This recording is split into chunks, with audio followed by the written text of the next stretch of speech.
Hello my dear friend, this is Shiva Rathore from Nishchal Pairi series. My dear bro, आप देख रहे हैं एनपी न्यूज़ निश्चल पैरी में आज हम जिस शख्स से रूबरू करा रहे कई दिनों बाद, ये हैं पूर्व जिला अध्यक्ष समाजवादी पार्टी गोपाल यादव इटावा से।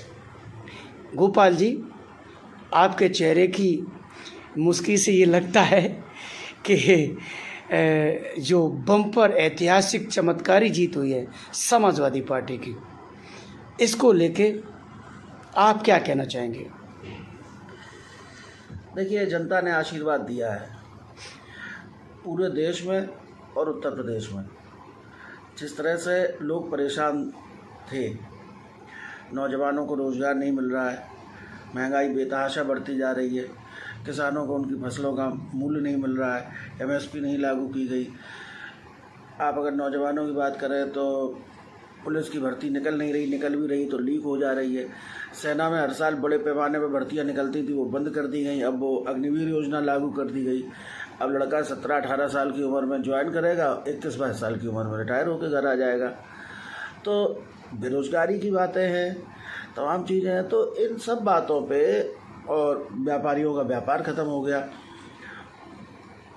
तो इन सब बातों पे लोगों ने रोजगार के नाम पे, महंगाई के नाम पे, आरक्षण के नाम पे, संविधान बचाने के लिए। लेकिन पारखी लोग तो ये कहते हैं, जो प्रबुद्ध जन तो ये कहते हैं कि पहली बार पीडीए अखिलेश जी ने जो लाए हैं, पिछड़ा दलित अल्पसंख्यक, जो एम/वाई फैक्टर से निकल के जो उन्होंने पीडीए फैक्टर पे काम किया, उसकी सफलता है। निश्चित तौर पे जो पीडीए हम लोग पहले भी थे, लेकिन कहते नहीं थे, उसका प्रचार नहीं करते थे।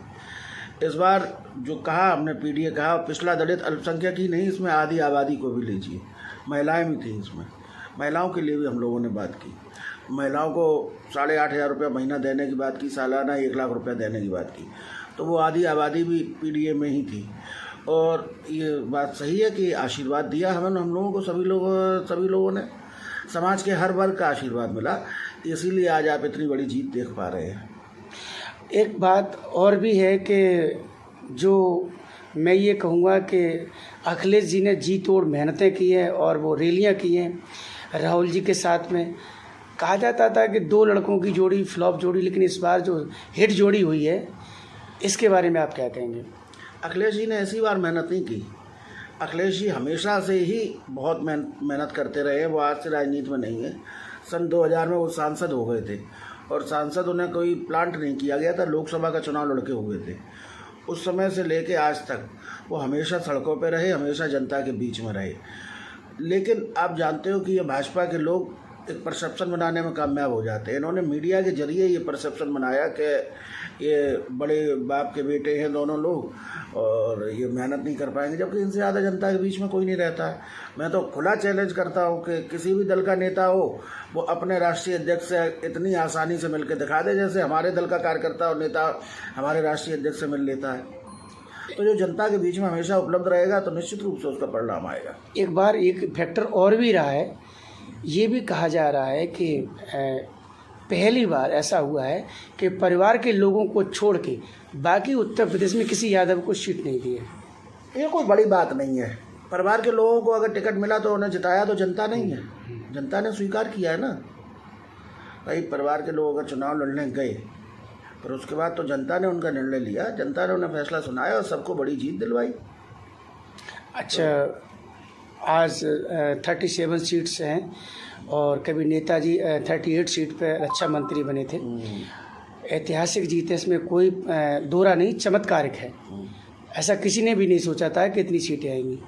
गोपाल जी, मैंने आपको कई बार फिरोजाबाद में, शुकाबाद में, मैंने क्षेत्र में फिरोजाबाद विधानसभा के अंदर कई बार आपको देखा, और आपसे मुलाकात भी हुई।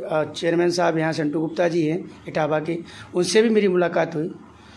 आपने जो अथक, मतलब मैं ये कहूँगा कि जो इतना प्रयास किया, उससे जो आपकी मेहनत रंग लाई, फिरोजाबाद विधानसभा जो हारी है भारतीय जनता पार्टी, इसको लेके आप क्या कहेंगे?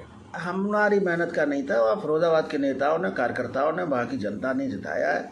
हम तो ये सहयोग रहा कि आप मिल गए। जो फिरोजाबाद में, शुकाबाद में बहुत सारे लोग हैं, बहुत जिन्हें हम जानते हैं, जिनसे संबंध है, तो उनसे मिलने तो जाते रहे चुनाव में, ये बात सही है। लेकिन सारा प्रयास, सारा सब कुछ जो कुछ भी था वहीं के लोगों की वजह से जीते, हमारा उसमें कुछ भी नहीं था। इटावा का जो प्रत्याशी जो हारे हैं यहाँ से, प्रोफेसर कठेरिया जी, काफ़ी राजनीति के अनुभवी और कई बार के वो सांसद भी रहे, तो ऐसे में आपकी क्या स्ट्रेटजी रही है जिससे वो परास्त हुए? हमने कहा कि जैसे हम लोग लगातार लगे रहे, हमने नौजवानों की बात करी, हमने संविधान को बचाने की बात की, हमने आरक्षण की बात की, हमने महंगाई की बात की, और जो मुद्दे, हमने व्यापारियों की बात की, हमने किसानों की बात की, हमने आधी आबादी की महिलाओं की बात की, महिलाओं की सुरक्षा की बात की, महिलाओं को उन्हें पेंशन देने की बात की। तो ये सारे मुद्दे रहे, और ये हम लोग लगातार इन मुद्दों पे आगे भी काम करेंगे। ये कोई ऐसा नहीं है कि हम आज जीत गए तो हम यहाँ रुक जाएंगे, रुकेंगे नहीं।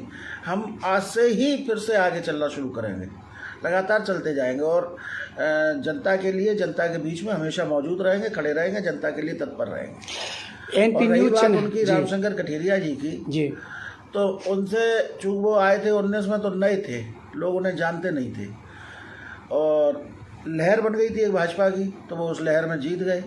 लेकिन जब जनता ने उन्हें जान लिया इन 5 साल के कार्यकाल में, तो उनके खुद के कर्म भी उनके लिए काफ़ी थे। एनपी न्यूज़ चैनल के माध्यम से इटावा की देवतुल जनता को, फिरोजाबाद की देवतुल जनता के लिए कोई इम्पोर्टेंट मैसेज देना चाहेंगे?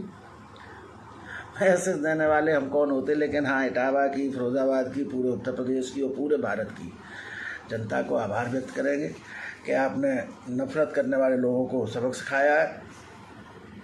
और एक बार फिर से मैं समझता हूँ कि समाज में सौहार्द आएगा, लोग एक दूसरे से प्यार करेंगे, और इस तरह के नफरती लोगों का जो परिणाम होना चाहिए था वो परिणाम दिया गया। सर, आपने बेशकीमती समय में शिव बालाटोर को समय दिया, इसके लिए बहुत बहुत धन्यवाद। जय हिंद।